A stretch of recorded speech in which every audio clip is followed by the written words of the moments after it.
what we'll do is you can raise your hand by pressing *2 on your phone. That's going to raise your hand so I can open your line and you can interact with Alex. Or if you are online, you can type in your question or whatever you'd like to share, and I will read that to Alex. Okay, Alex, you're on. Thank you so much, Johanna, and thank you, everyone, for taking some time out of your busy day. We certainly appreciate it. The deep water for this week is, well, it just went blank. Let me look at my computer. Hurt feelings. Yes, that's right. It's about hurt feelings. And that may be the biggest negative thing I've experienced in my life, because there's been a bunch of them for me. One of them kind of messed up the next 15 years of my life. That's right, 15 years. Totally changed my personality, everything about me, how I felt as far as my health, how I interacted with people, grades I made at school, affected everything. And that 15-year one was with my dad, so that was probably the biggest one. But I've had 100 others of varying pain intensities, and so have most of you. So when you think about, okay, how do you deal with hurt feelings? Like most things in life, there is a okay way to deal with it. There is a terrible way to deal with it that just usually makes it worse. And then there is a fantastic way to deal with it that very few people typically do. And what I've tried to outline this week is the fantastic way. And there's a list in there of the steps you need to go through every time your feelings get hurt. And I mean, even if you think, oh, it's no big deal, I'm handling it fine, you still need to go through those steps. And in my experience, if you do go through the steps, it will take that from being something that makes your life harder and detracts from your life and fills up your stress barrel a little bit more every single day for the rest of your life, or at least until you decide you're going to resolve that. It takes you from that to it being better that the thing happened that hurt your feelings, because you've literally turned it into a positive. You've literally transformed it from a caterpillar to a butterfly.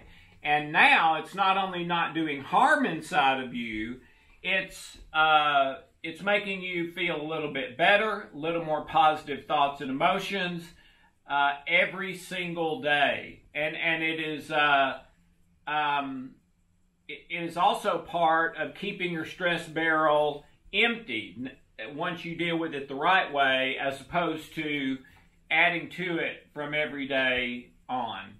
And the new Jesus for this week is about the high road versus the low road, discovering who you are, which we've covered in past weeks, but this week sort of mainly where you are and how to determine that. And the high road is living in love and truth, prioritizing relationships, doing the best you can to do whatever you do in love in the present moment, giving up the end results to God.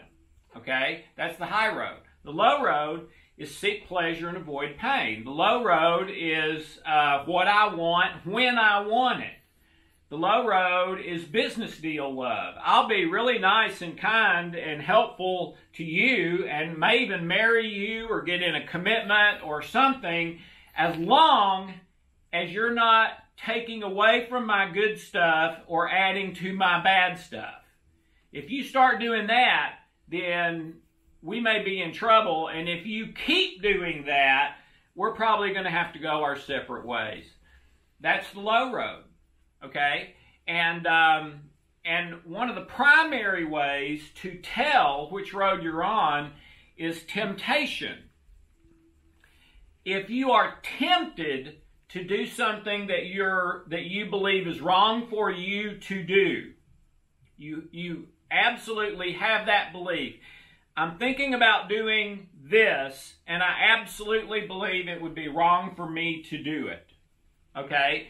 If you are tempted to do that before you do it, it is evidence that you're saved. It is evidence that you are on the high road.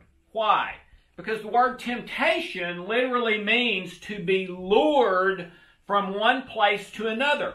You cannot be lured to a place that you already are. It's a non sequitur. It doesn't even make sense. Okay? So if you are tempted, it's proof you are not already there, which means you're on the high road.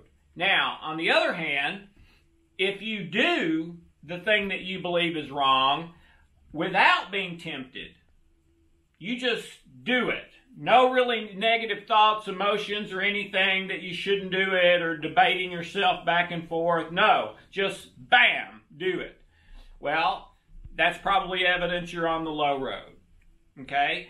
And there's a lot more to that, but it's a very strong way to get a feel, a sort of metaphorical, spiritual GPS of where you are. So those are the two things we talked about this week, is handling hurt feelings right, including if you're the one that hurt the other person's feelings, okay? But there is if you go through the process I talked about this week, whether you're the one who hurt the other person or the other person hurt you, it's been my experience, you can always turn that from a negative into a positive in your life. It's just that almost no one does it.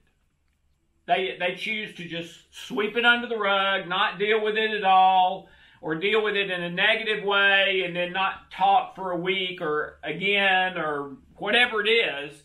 And now they've got this thing filling up their stress barrel the rest of their life and causing them to be symptomatic and both physically and non-physically and things like that. So kind of the 2 points this week is with hurt feelings, deal with them the right way unless you want them to fester into a bad metaphorical infection and start to really take over your life. If you've done those in the past and have not dealt with them properly, then one at a time, take those hurt feelings in the past and go through the process outlined this week on each of those. And if you're the perpetrator, do the same thing. Go through the list so that will empty out your stress barrel, and all of a sudden you can switch from the low road to the high road. So dealing with hurt feelings and understanding who you are, using temptation as a diagnostic tool. And so if you are, in that regard, if you are not really tempted, you just go ahead and do it, then you've got some work to do, but the place we want you to get to is to where in the future you are tempted. Even if you go ahead and do it, that you're tempted before you do it. You don't just do it without thinking or evaluating or anything, because that can mean you're still on the high road, even though you did something like we all do, which you believe you shouldn't do.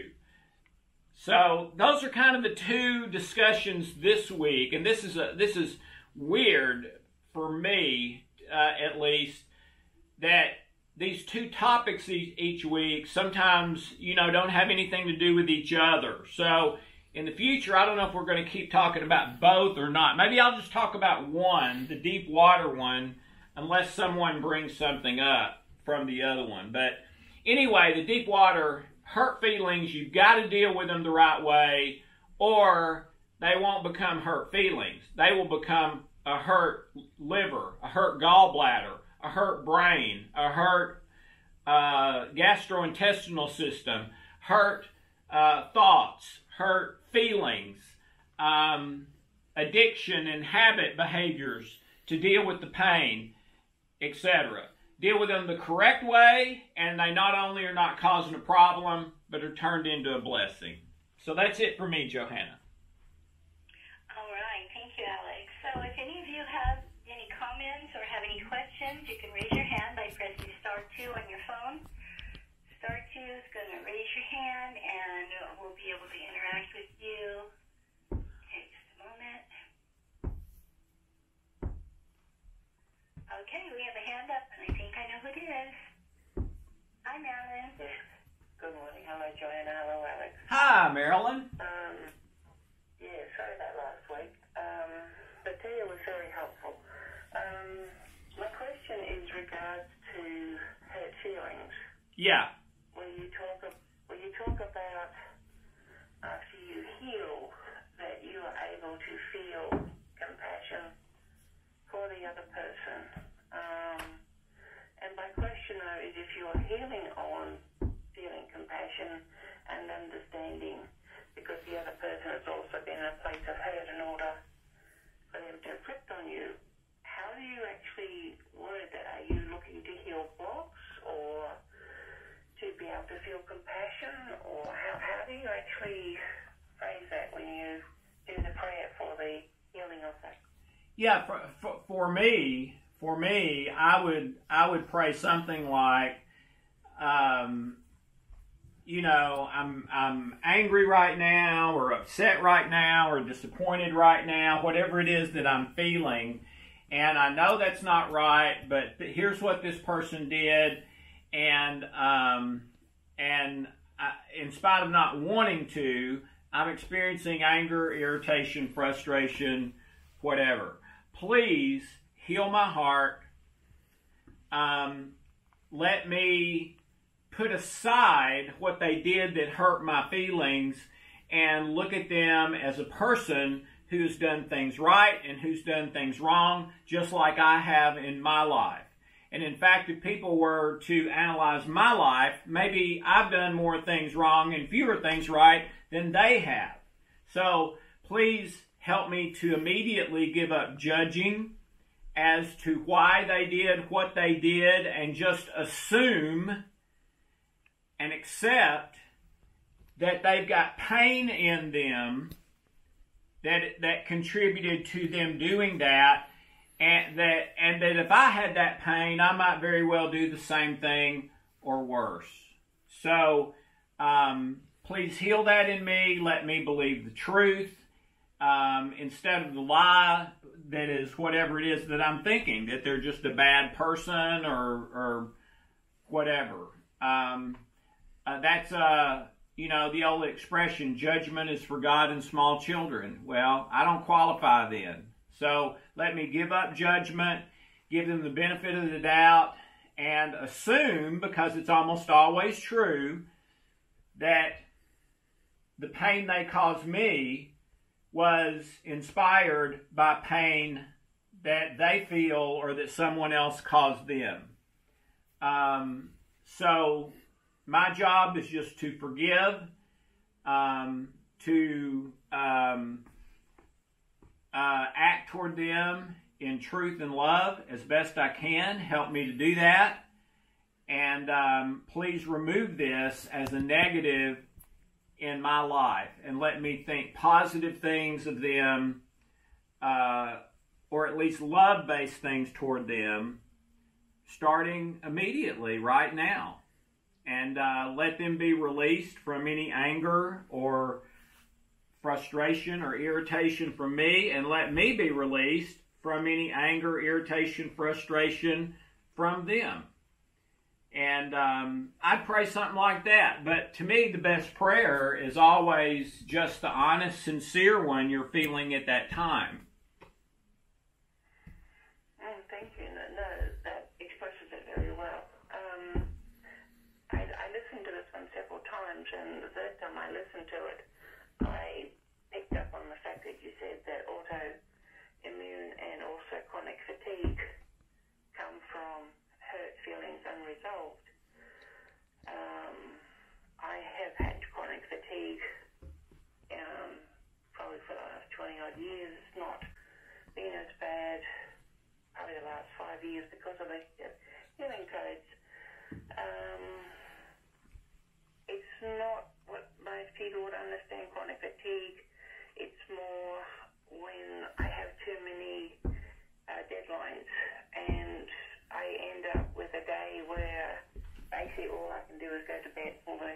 Yeah. out of my head and just quiet and sleep.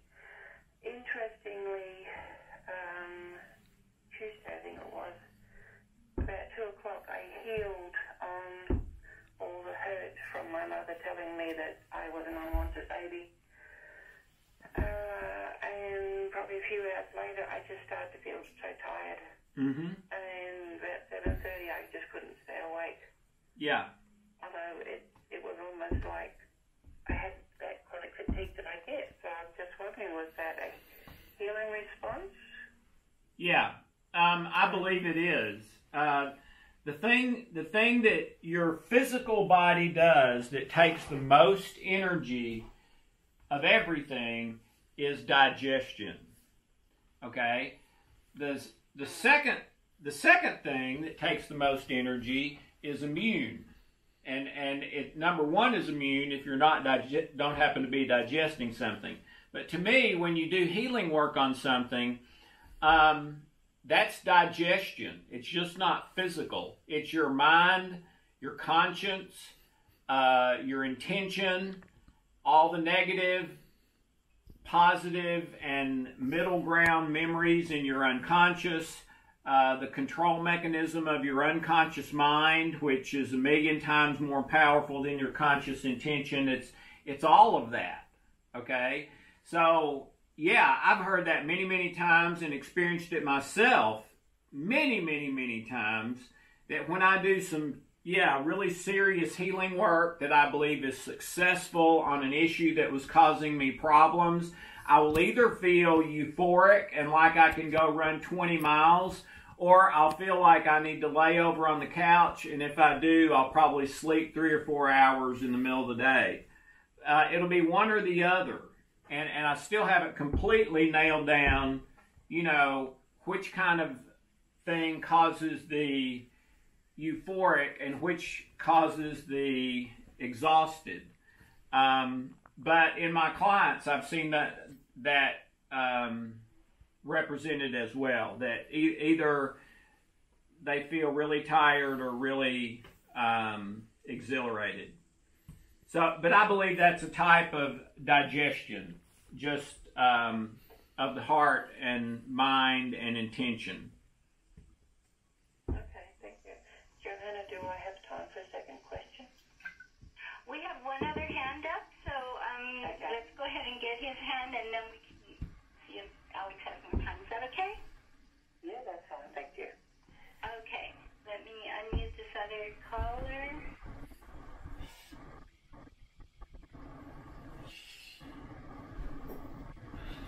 Okay, your line is open. I think it's Glenn. It is Glenn, and I'm part of the dependable duo that you can count on to ask questions almost every day. Hey, we ought to go on the road. We ought to be our own little singing group or something. Marilyn is the quartet. I'll be one of we can be the Pips, and Marilyn can be Gladys Knight. There we go.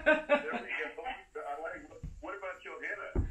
Oh yeah, 3 Pips, or 2, or another Gladys Knight. She'll be the first female Pip there ever was. When Johanna does it, she'll be Diana Ross, and we'll be the Supremes. I love that. I bet you look good in drag. My question today is just observing from the videos and from what you said that forgiving people is hard. Oh yeah. Resisting temptation is hard. Yeah. These things that you're recommending to do not come easily. In fact, it takes everything you have inside you to overcome these things, and yet it's so much easier to just let it swell. You get an immediate pleasure if you don't do anything about it.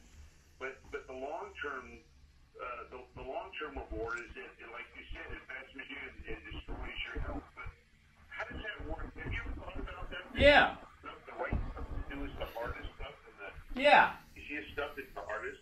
Yeah, and I think there's life lessons in that. Like when my kids were growing up, you know, especially when they're really young, maybe we're outside digging a hole together or something. And, I mean, they're a little bit excited about it at first because we're getting tools out and, you know, going to do something together and stuff like that. But, you know, 3 minutes into it, they want to do anything else but dig a hole, all right? Once we're 3, 4, 5 minutes into it, they're just bored. It's hard. They'd rather go do something else, all right? And that's 100% of the time until we finish a hole, put the post in it, put up the fence, and then something really unexpected happens. They feel great about their accomplishment, okay? And now the next time, it's not as hard to get them to go do whatever the task is. And they may complain once or twice, but not much. They get to the end, and again, they've got this wonderful feeling of accomplishment, especially when mom hugs them and says, thank you so much. That's going to help me out. Well, you do that enough times, and they start looking for things to do. Okay? Why? Because they experience the end result. And that's crucial here to me, Glenn. If you go through these steps, but you do not do them to the very end where you feel it internally go from something negative to something positive, then yeah, you're bored after 3 minutes. After 15 minutes, you're tired and sweaty, and this is no fun. Yeah, but the key is getting to the result, getting to the change.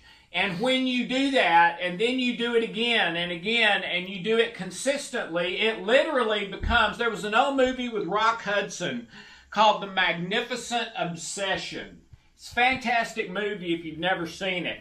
But he would anonymously give to people just for the love, just because it was an act of love and nothing else, not wanting anything in return. In fact, in taking steps to find out no one even knew that he did it. All right. Well, to me, you can predict the end of that story if they do it true to life, and they did. And so the end of the story is he's like the happiest man on planet Earth. And how? By giving away constantly, seeing to others' needs above his own, and even truly not wanting anyone to know that he's the one that did it. So no pats on the back, no write-up in the newspaper, you know, nothing like that, okay? But he becomes like the happiest guy you could ever imagine in the world. And that's the plan, man, when you do it right. That's what happens. The problem is, we either don't go through it with the right process that can fix it and turn it around to good, or we get halfway there and stop because it's hard. And that's what Scott Peck in his wonderful book, The Road Less Traveled and People of the Lie, said that to get to any meaningful change, you have to go through chaos, which means pain. And 99% of the time when people hit chaos, they turn back to safety before they get through chaos to the other side. So, yes, you have to complete the process. You have to endure the pain of change, which in this case is going through the process, the steps, until you get to the real life, I can feel it change that's at the end of that rainbow or that series of steps. And all I'll say is, if you go through that process the way we've talked about it, you will get there. I've never seen anyone not get there. I've seen a bunch of people turn back. I've seen a bunch of people who wouldn't do it in the first place. Never seen anybody get there and it not transform. Okay? So, to me, this is just learning a new way to deal with something. Changing one habit for another habit, okay? So instead of sweeping it under the rug and never talking about it again, I'm going to go through this process. But if you go through it, it will make you glad you went through it, and it may even make you look for another opportunity to go through it again so that you can feel that again internally. And if you keep doing it over years, it will become a magnificent obsession that totally changes your life and the life of those around you. What a great answer. I can tell you, earlier in my life, I'm an example of that. I used to chase money, and I was... Oh, me too. Me too, Glenn. Money was always tight. I didn't want to, given, when somebody said, oh, you should give charity, I'm like, oh, no, I'll give them a nickel, I was like this. And then my life changed into what I'm doing now, and I have, I've been blessed with an abundance, and I just give money everywhere. I'm constantly giving, somebody has a GoFundMe, somebody has a need for this, I just fork it out. And the more I fork out, the more I make. The more blessings come in. It's just like, I have to pitch myself sometimes that I'm the same guy who was so desperate for $1, and now it's loosened up because I just keep giving and knowing that every dollar I give comes back to me 3 times. Yeah, and Glenn, and sorry to interrupt, but I've heard that exact story at least 50 times in my life, and all 50 said exactly what you just said, which is, I can't give it away. The more I give away, the more it comes to me. It's unbelievable. Okay? And that's happened with me as well in my life. So, yeah, absolutely. But the rub is, you got to get past chaos. You got to get past the pain to complete the process, or all you've done is dig a 2 or 3 foot hole, but you didn't get the post in, there's no fence, and now everybody sees it as just wasted time and energy, and we're sure not going to do that again. All right? But if you complete it, it will turn into a blessing. It will empty your stress barrel. It will turn negatives into a positive every time. Well, I went through that stress.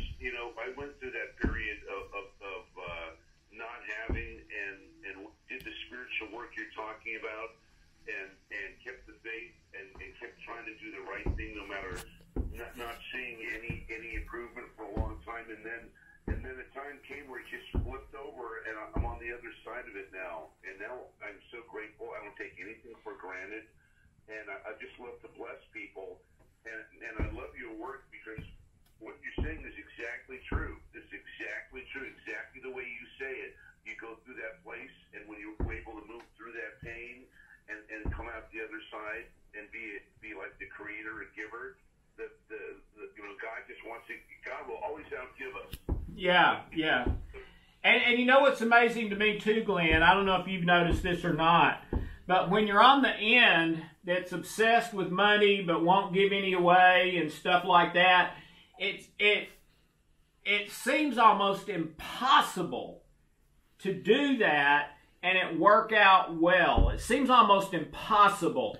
But after you go through that and get to the place where I believe you and I both are today, it seems so easy and effortless. It's incredible how you could have a 180-degree different view being one place in the process versus another. But that's exactly the way it works. When you're on the front end, it's like, oh, this is so hard, and I don't know if I can do this, and this is just so painful. But then when you get to the other side, it's like, oh my goodness, this couldn't be any easier. It's just light as a feather. It's just effortless. And Johanna, I'm going to have to run. Thanks, Dr. Al. Glenn, I love you. Thank you so much. Johanna, love you. Marilyn, love you. And remember, you can send your question in. You don't have to be here. We'll answer it and post it. You can listen to it at your convenience. So have a wonderful, blessed day.